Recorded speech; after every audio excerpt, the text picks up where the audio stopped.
Hello, everyone, and welcome to the At Peace Parents live show. My name is Casey. I'm the founder of At Peace Parents, and today I'm going to be talking with Carrie, a parent of a PDA child. And without further ado, I'd love to meet her. So, Carrie, welcome. Hello, hello. Hi, Carrie. How are you? Hi, oh, dandy. How are you? Dandy as well. Living Dandy, the dream. living the dream. Where are you tuning in from? I am in the Boston area, tuning in from my basement. Very cool. Well, I am tuning Yeah. in from my bedroom. This is my Okay. little corner of the bedroom Yeah. where I work from.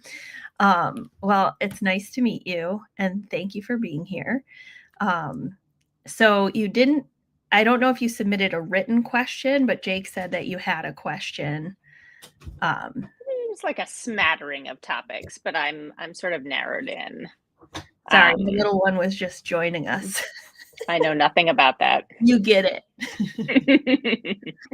Exactly. I can launch in if that Yeah, is please. helpful. Great. So yeah, the topic that I have kind of like maybe melds into a few different topics, but like the main one that I would love some support on is around dealing with free time, like navigating kind of unscheduled time for my 12-year-old. I have three kids, 18, almost 16, and 12. And the 12-year-old is the one that I'm thinking about today as it relates to free time. So I think there are two main blocks of time that I'm thinking about. One is the like after school kind of afternoon evening time, mostly afternoon, and then like weekend time.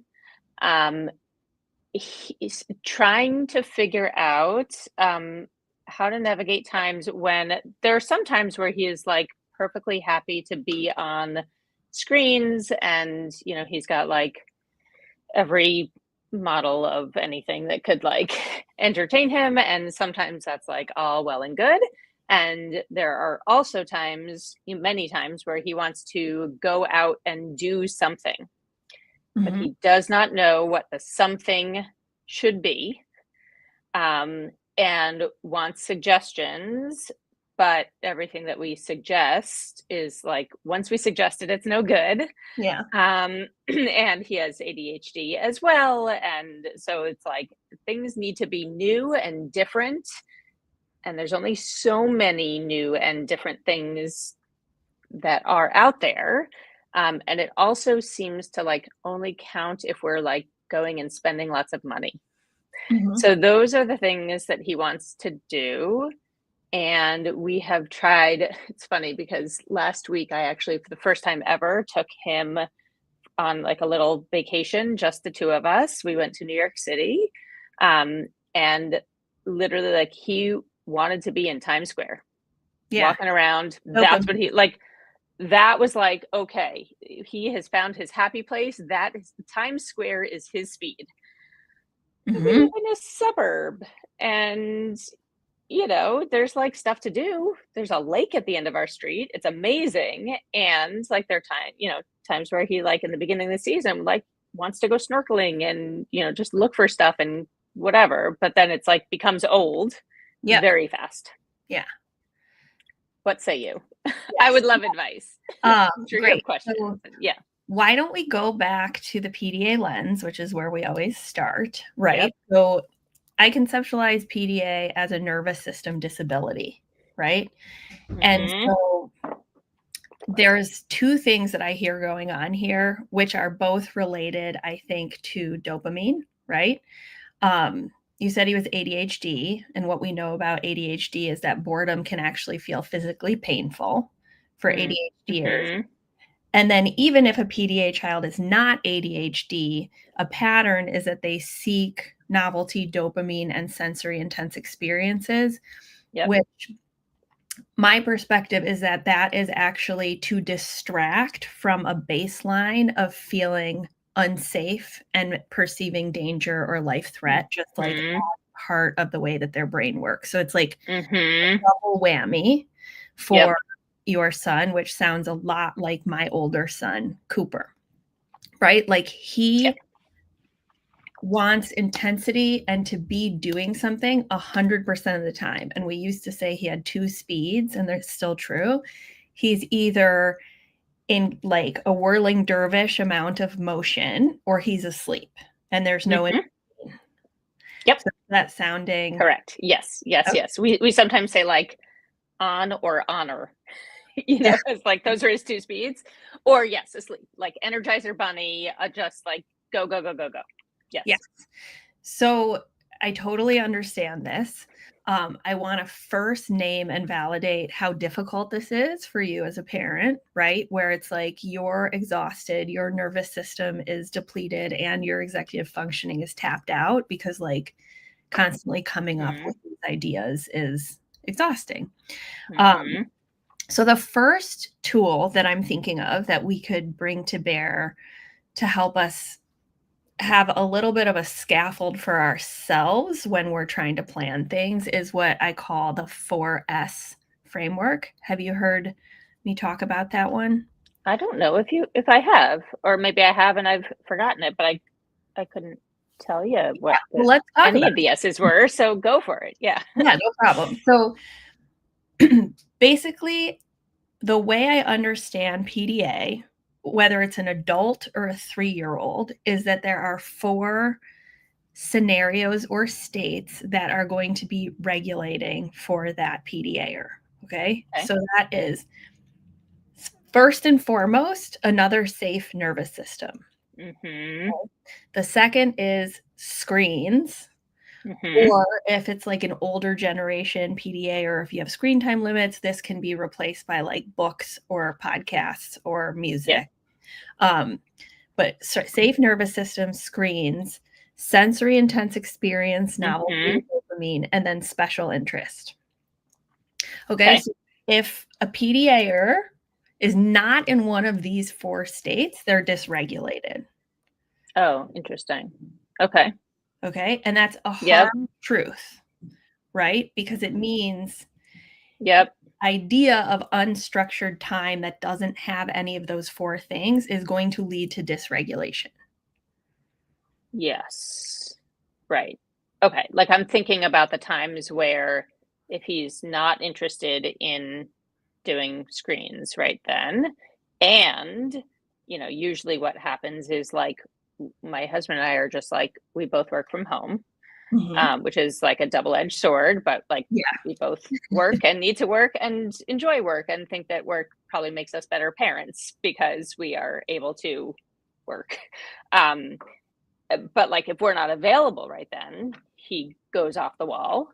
The sensory stuff, I mean, I think he does not necessarily have the awareness of like what is actually helpful for him or what is, he won't gravitate to something that is regulating, especially if we like suggest it. Like I do think that the sensory stuff is helpful for him. Sometimes he knows it, sometimes he doesn't. Well, like special, like I'm talking like jumping on a trampoline, having someone jump them on a trampoline, right. Water slide park, like intense. Fair. Yes, okay, yep. And his special interest is either people who may not be available at that time, or is like guns and shooting and like airsoft, which is like we have, I would say, mixed feelings, but like we do not. Sorry, can you tell me what airsoft? Oh yes, I'm glad you don't know what airsoft is. Airsoft is like a like live shooting, like with like real-ish like guns, like mega guns, and they get like pelted with, I don't know, rubber, but I don't know much about it, but it's like real life. Yes. Okay. So that would be or like, watching he's like gravitates towards like violet, which I think is a sensory intense experience, right? Like he gravitates towards that. Just like his special interest is not the like, I really like math kind of well, thing, I mean, right? Yes. It's not something that's like, Whatever "Hey, it go learn about dinosaurs now," Yes, you no. know? Right, so that's kind of what we're dealing with, and so that makes a lot of sense if those 4 S's are like, if he's not in one of those zones, that Dysregulated. resonates. Yes, that resonates. Yep.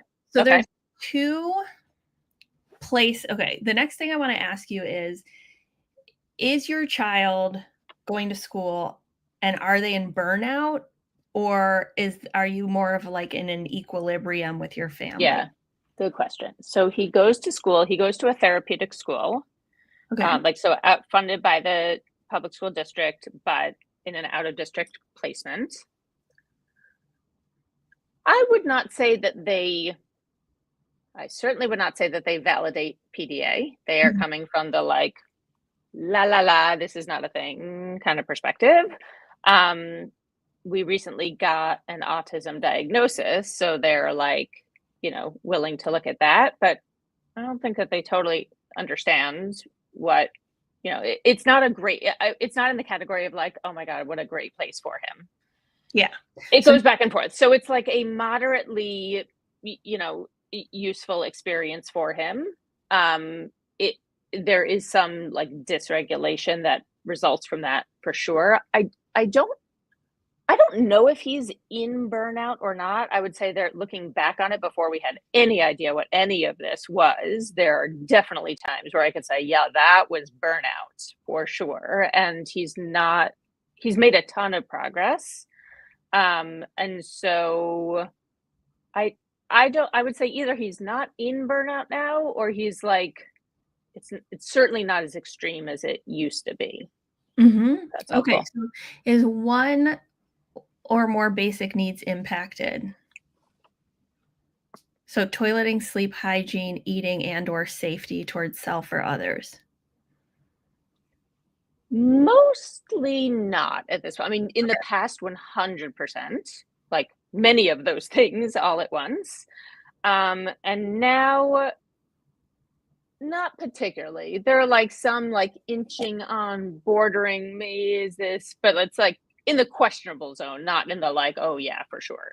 Not in the, But like, probably they not. need to seek therapeutic or medical support, which is kinda like the Correct. threshold that, Yes. um, Yes. No, we have normal been there and that's not, yeah, that's not where we are now. okay, great. So it sounds like okay, so he's attending school. It sounds like there's some good stuff about the school. He's also probably subconsciously perceiving autonomy and equality losses, so it's gonna be building 100%. up Yep. throughout the school year and throughout the week. Yep. But he's not consistently past his threshold of tolerance to the point where he's at risk of burnout and trauma, which we can sort of gather from what you mentioned Right. intuitively, but also about basic needs, right? Right. Okay. I will say, by the way, we have, like, for sure, because of your support and like programming and videos and everything, like there are a lot of demands that we have lowered. And that has been very helpful. And I think is like part of the reason why I am not saying something different in this Yeah. category right now. Like he pretty much, I would say like 75% of the time at this point is probably just eating on the couch in front of the TV. And we're like, here's your food. Like we used to say, like, you come to the table, we don't eat on the couch and like that kind of thing. And I think that that's like been incredibly helpful for him. So thank you Yeah. We for can do all of the things. But yeah, I think some of the confusion comes in around boundaries because there are so many boundaries that we have or demands that we have lowered. And so I do think for him, it maybe is confusing, like, how come I can do, this is okay, but that's not okay. Anyway, I'm muddling things more now, but Yeah, I hear you. it's So when connected. you're Yeah. what I'm hearing, and you tell me if this is not Yeah. correct, Yeah. if we're identifying a decision point of like boundaries, what I'm interpreting is that you're wondering, like in the moments when he's spiraling of like, I'm bored, there's two Mhm. questions. One is, what do I do tactically in the moment? Which is Mhm. like, the more accommodations and declarative language and stuff. But the other question is like a deeper question, which is how much do I need to provide caregiving during these moments or expect him to figure it out on his own? Yes. Yes. I mean, there's definitely a layer of mental gymnastics that goes into this of like, do we talk to him? You know, it's like it's 9 in the morning. He slept in a little bit. He's on the couch. Like, do we talk to him now about the plan for the day, or do we like wait until he brings it up? Is he going to be past his limit at that point, or like if we mention like we have an idea, but if we mention this, then it's gonna like set him up. Like it's just like all of this. Yes, like what's our role in either accommodating this or and I don't say that from a perspective of like, oh, he should be able to, you know, it's not as much of a decision point as it is like, how do we actually navigate this when he like, you know, that there are real constraints. And yeah, so it's the tactical and the big picture and yes, all of that. Yeah. Okay. So for parents, we work through what's called the 5A framework, which is Mhm. awareness and then acceptance, which is where the decision making comes in. And once we've Mhm. made a decision about what we're going to do, then we layer in the third A, which is accommodations. So that's a Okay. place that parents can get when we Yep. conflate the boundaries and the accommodations, it can get really confusing, right? So Mhm. the first question I have is like, after school and on the weekend, when there is unstructured time, Yep. right? The first decision is, are you in caregiving mode and you are attentive to his needs in a one-on-one way, whether that's strewing, whether that's using declarative language, whether that's like, I am attentive to this, Yep. or are you trying to do other things? Yep. Talk to your husband, catch up on work, hang out with Yep. friends, while expecting him to sort of figure it out on his own. He's not, Mhm. because really, like, the one S that we can always depend on if they're not in burnout is a safe nervous system, which comes back to our decision of like, okay, he's going to have his build up after school. So from 4 until he goes to bed, one safe nervous system is on him. Mhm. He's not able to access screens, sensory intense experience, or special interest, which overlaps with Mhm. people. Yep. Or because of your constraints and because of your decisions, you want to expect him to be able to figure, you know, the safe nervous system is not available. So, Yep. we'll set some stuff up for you, but then you have to do it. That's the first decision that we have to make. Same thing for the weekend. It's like, are we one-on-one with him or are we not? That's the first decision Yeah. you're saying? Yeah, because like you can use declarative language to be like, "Hey bud, the plan is like Right. dad and I are going to go grocery shopping and then we'll come back and maybe we could go to the park or whatever." And we're perfect Mhm. with our declarative language, Right. but what we're saying is, you know, you don't have a safe nervous system for this amount of time. Figure it out on Mhm. your own. Yep. And that's not the wrong decision necessarily within the constraints of your Right. life, but we have to be accepting and radically aware that that is like we're deciding that he has to figure it out on his own when the primary signal of safety or scenario that will regulate him is another safe nervous system. Okay. So what happens if and when we are like I'm thinking about right now. I mean, I kind of want to like play out both scenarios, but like in the situation where we are like, okay, I am sitting with him, we are talking about what we're gonna do today, and Yeah. he's like he's escalating, and like the nervous system is there. Like I feel like that's the like best case scenario, is that Yeah. he has that support in the moment. Then what? Yeah. So okay. Yeah. So let's go to that scenario then. So Okay. let's say you've decided, you know what? He's having a really hard time after school. Mm-hmm. And he's starting to get destructive, or he's starting to equalize against his brother or sister who are 16 and 18. We need sort of a point person for him, whether it's Mm-hmm. you or your partner, or him having a friend over who Yep. regulates him, um, and gives him that dopamine. So then you're in this scenario where he comes home and he's whirling dervish, and like he's like, I'm bored, but anything you suggest, he won't do. Yes. Right? So that is something that we first want to view as an outcome of cumulative nervous system activation from like being at school and not being fully accommodated. That's not a judgment, Mm-hmm. it's just an Yeah. awareness, Yep. right? Yep.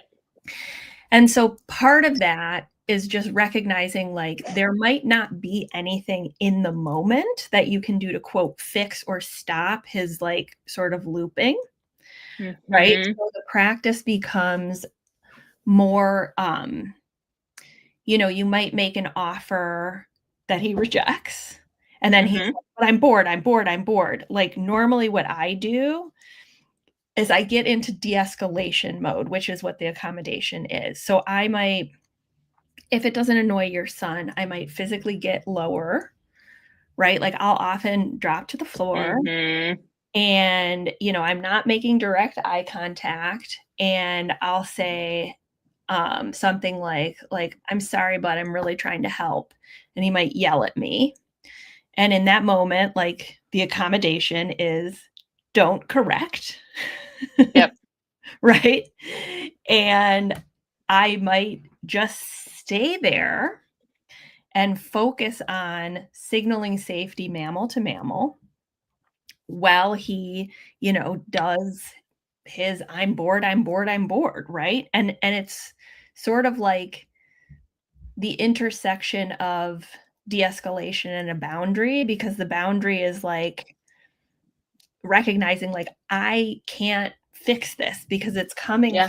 from every loss of autonomy and equality you had all week at school.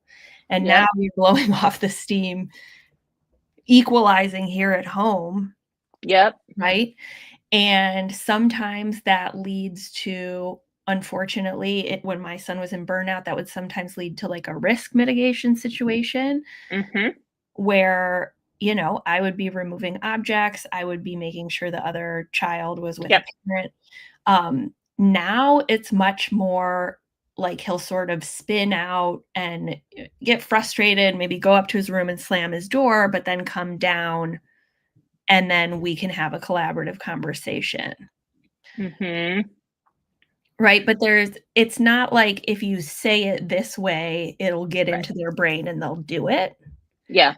I might, if my child goes off, maybe start doing something to strew a possibility, like, Yep. um,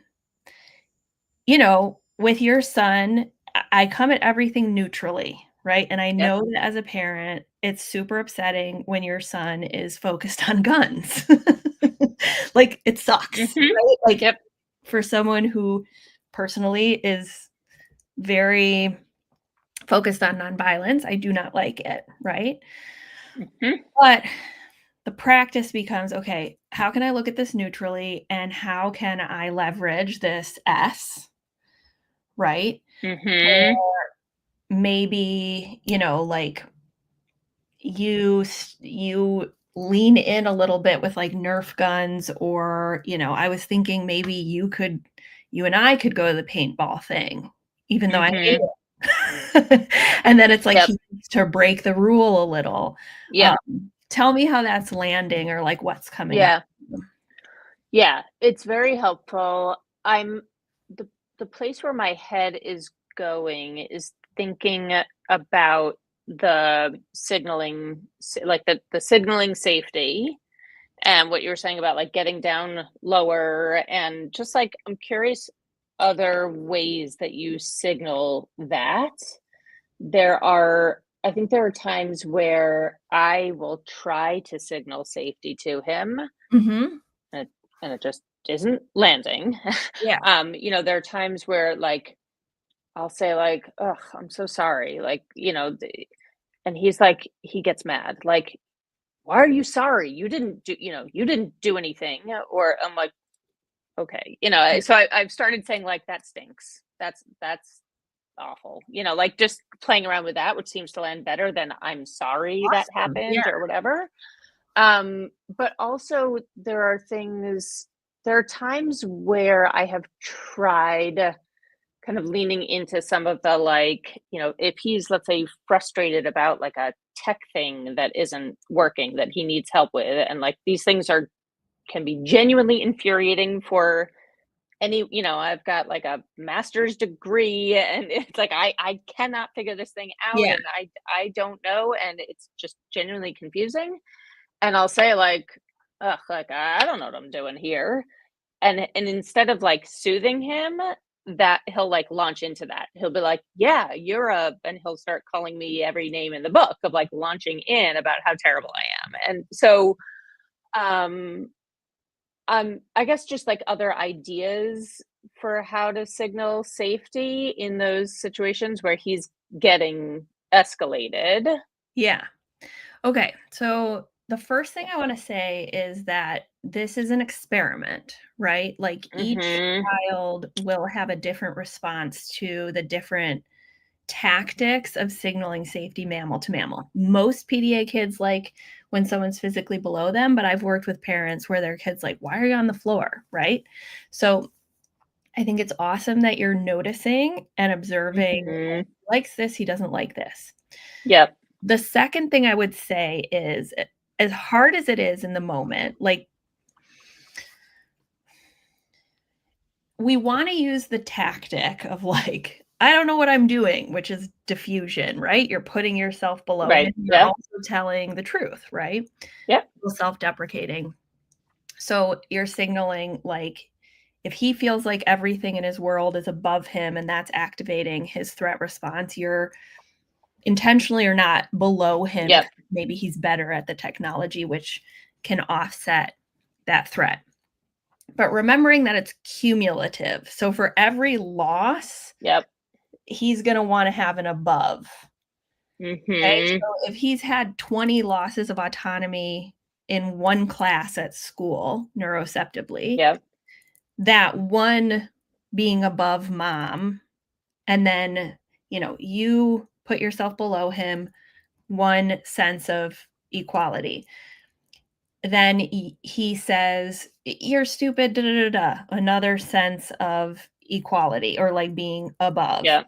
And then you not correcting him, that's the third time that he's getting to offset in an equalizing way. Mhm. But if he's had 20 losses of autonomy at school, the third time isn't going to get him there.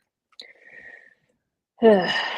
So I just want to say that to Yeah. you because I don't want you to feel like that scenario of the 3 instances is not working or not correctly, quote, "correctly implemented." It's Yep. just, um, it's very common for both my kids at this point.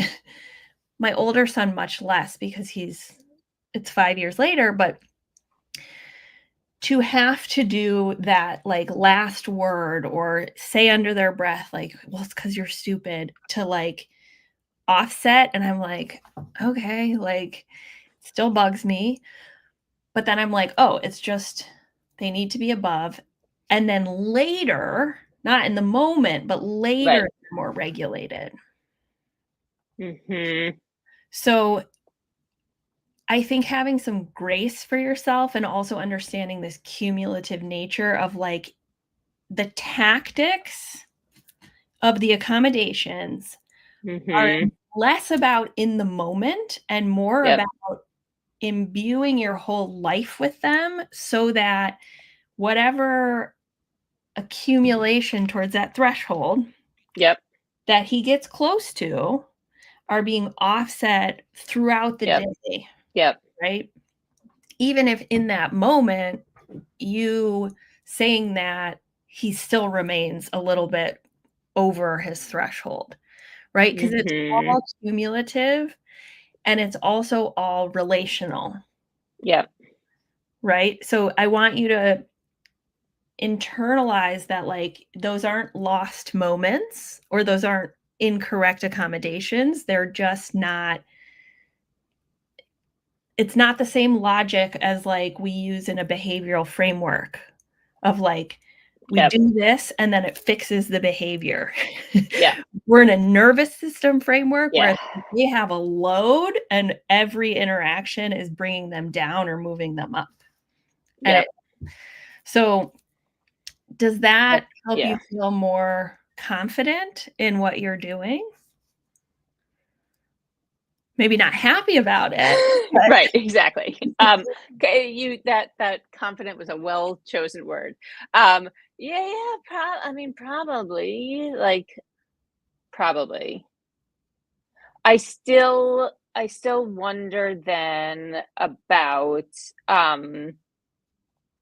when, like, I'm trying to play out the best case scenarios in my mind because to me, when I'm like, okay, when we're like doing everything right or the way that we're supposed to or whatever, and it's still going off the rails, like there's like still something to figure out. Okay, stop there though. Yeah, stop okay. there. Am I going too fast? I love that. I'm like I love jumping that. ahead. Yeah. Okay.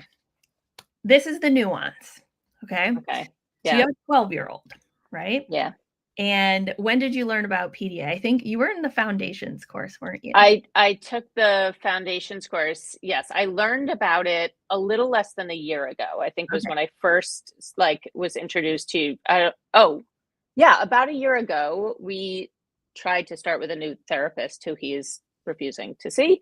But she like in 3 minutes was like, sounds like it's a PDA thing, and I was like, ugh, more letters to look into. What like had that response, like, and no, then what I like she told me about you, and I was like, oh my god, this is it. Like yes, so like yes, it was Okay. about a year ago, but we've been dealing with this, I would say, since he was a toddler. Yeah.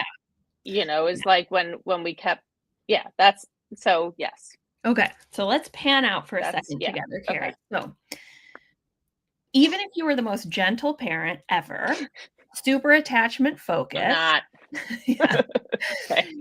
Even if that were the case, because of the nature of any type of parenting that's not nervous system and autonomy focus, there will be some accumulation with a PDA child because of the focus on firm and consistent boundaries.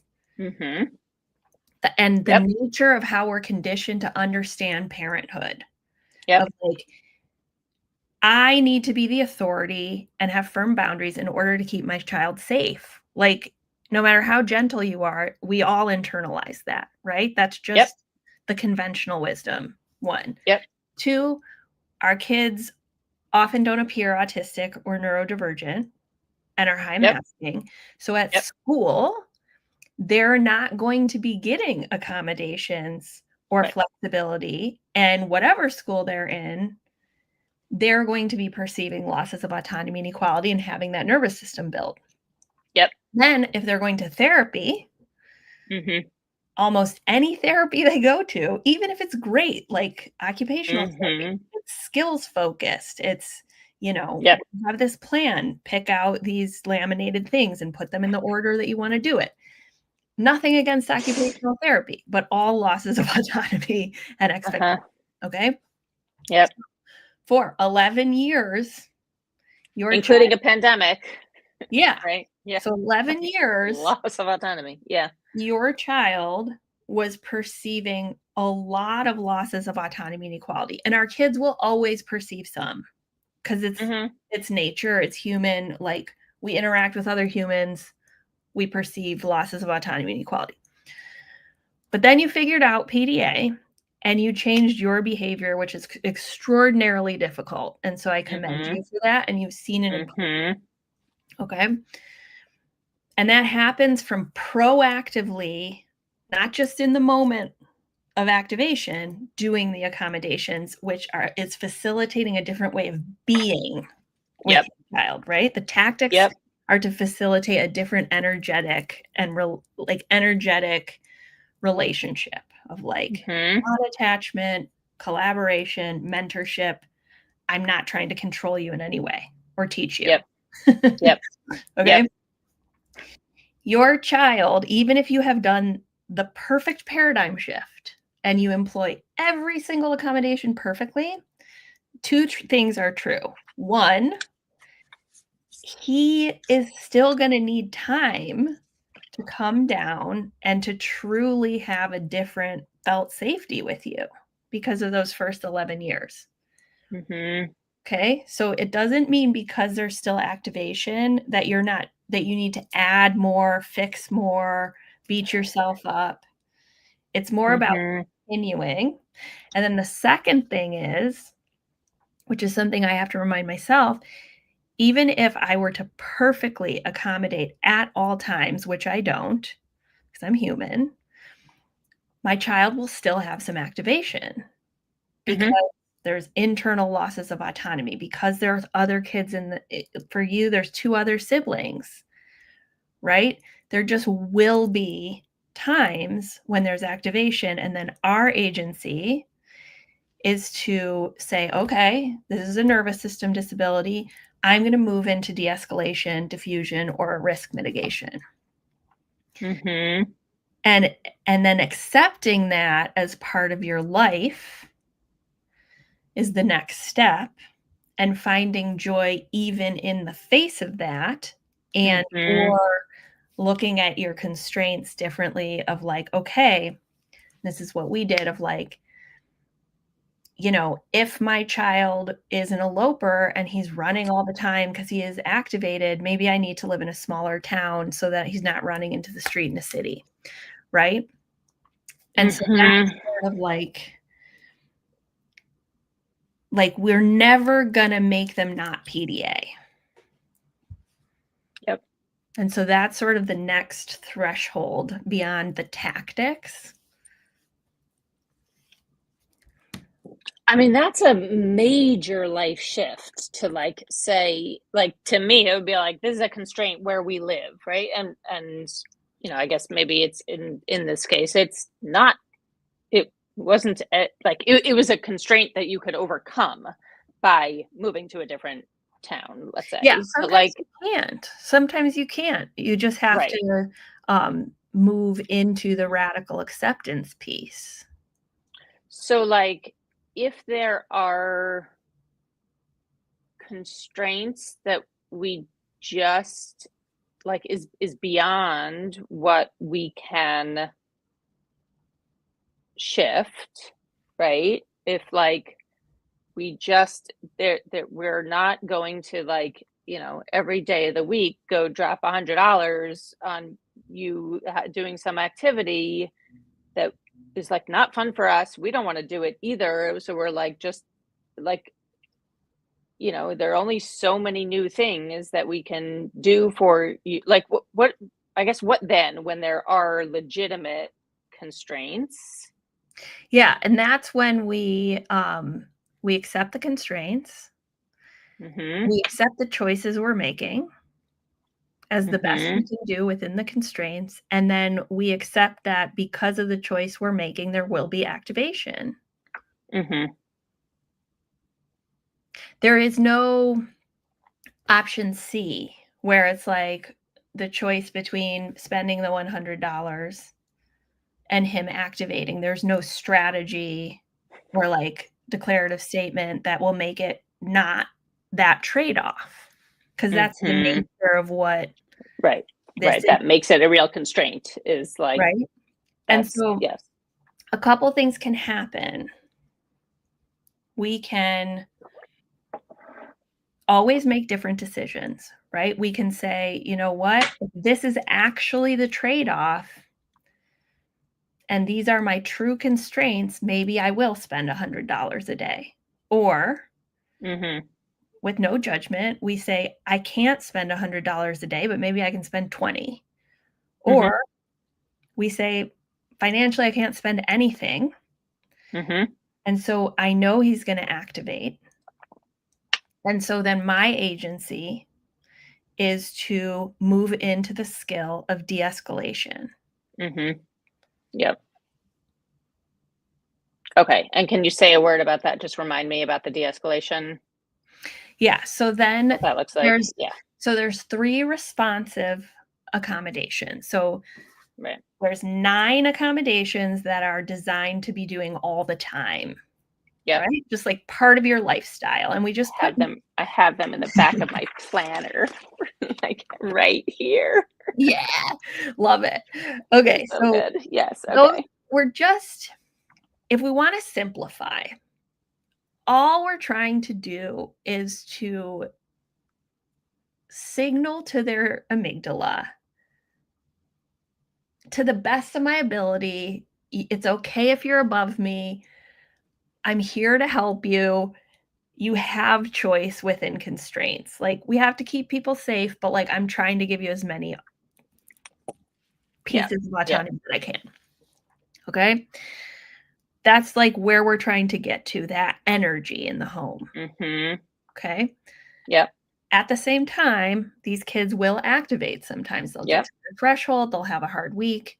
Then we have 3 things we can do. There's only 3 because once the nervous system goes off, there's no stopping it, right? And we know that from being human because we have our own nervous systems.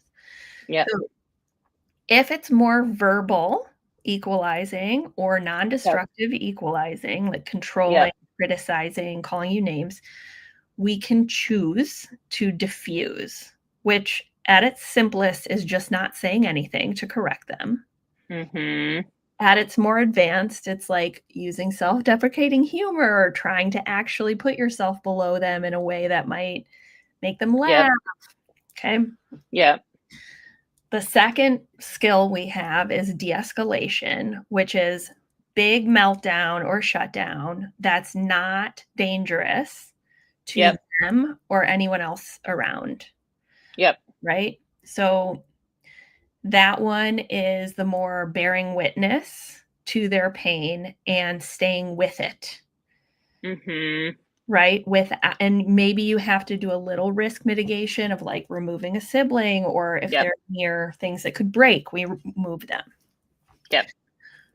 The third choice we have is if there is a situation where there's danger, right? And what risk mitigation means is just choosing the course of action that is least likely to result in harm. Yep. And what that means is we're faced with often rocks in a hard place, right? There is no ideal scenario. So we can prepare our homes for these situations. Like, you know, if it's an extreme case, we lock up our knives, our, blades, all that stuff. We put away all our expensive breakable things. We make an action plan with siblings. We look at our constraints to see if we can have another safe nervous system, if it can't be for the PDA or for other children, right? And then in the moment, what we're doing is choosing the course of action that will result in the least amount of harm. So sometimes this could involve, and like in a situation where someone's going to get hurt, like my husband has removed physically my son from a room. That's not autonomy, but we're in risk mitigation. Yeah. Past that point. Right. The goal from all the 9 accommodations and the decisions we make about how we structure our lives is to not get to those points. Yep. Okay. I know. You want there to be a solution of like, well, and when we do the accommodations for a long time and we shift our relationship, it does reduce these scenarios. Yeah. But if we're in risk mitigation a lot, that's when we have to relook at our constraints and relook at the decisions through the lens of we're getting to this point where it's dangerous a lot. Yeah. Like maybe it's Yep. not worth doing X, or maybe it is worth doing X. Maybe that $100 is worth it, Yeah. Oh, yeah. you know? Yes. Yes. Yes. Or maybe, There have been times where I'm like, just take my money, whatever, whatever it is. Like, go. But yeah. yeah, Yeah. No, like you're saying, like, thank God we are currently, like, we're not in that place. And I think that's what's like, can mess with my mind, at least, like, to some extent, is like, but wait, it's so much better than it yeah. used to be. And And like, it's still hard. it's still like not where it could be better for his sake. Like, it's not fun for him. It's Yeah. like he doesn't like being in this place of like feeling like he's out of control Yeah, and because he just wants to go do something. you will continue to bring down that nervous system activation, and Yep. the longer and more consistently you do it, the more they subconsciously perceive like mom's got me, Yeah. right? And the Yeah. connection piece and like the felt safety piece is the currency that we use for like the transformative change. Mhm. So, Yeah. I wish it took less time. Mhm. But even now, 6 years in, we're still seeing granular, small progress over time with blitz. Mhm. Yeah. Yep. Yep. Okay. That is very helpful. Yeah, I think we circled the drain on the acceptance, which is often where we get to, which is like, the hope that I think a parent might have to get on a call and have me have this like this like magic golden nugget that I never share. Be like, Exactly. "I'll tell you I'll get it exactly now. how to do it and no one else." But I don't Yeah. I don't have a trick that makes the hard not hard, other Mhm.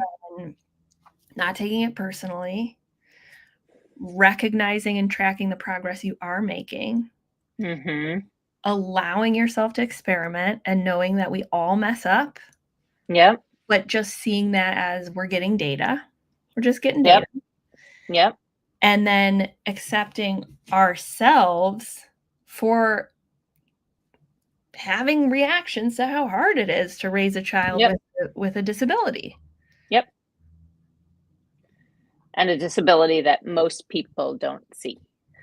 Yeah, exactly. Yeah. Yep. Exactly. Yeah. Okay.